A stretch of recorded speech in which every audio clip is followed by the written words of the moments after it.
Ciao, buongiorno a tutti, sono Rodolfo Ambrosio, io sono stato un giocatore del rugby Sandonà negli anni 80 e 90,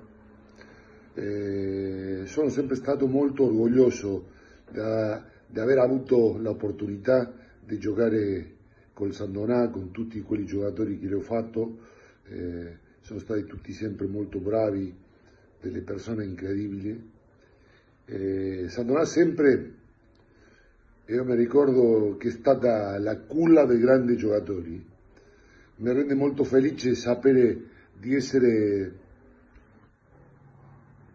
di essere stato pensato da voi in questo nuovo programma che farete.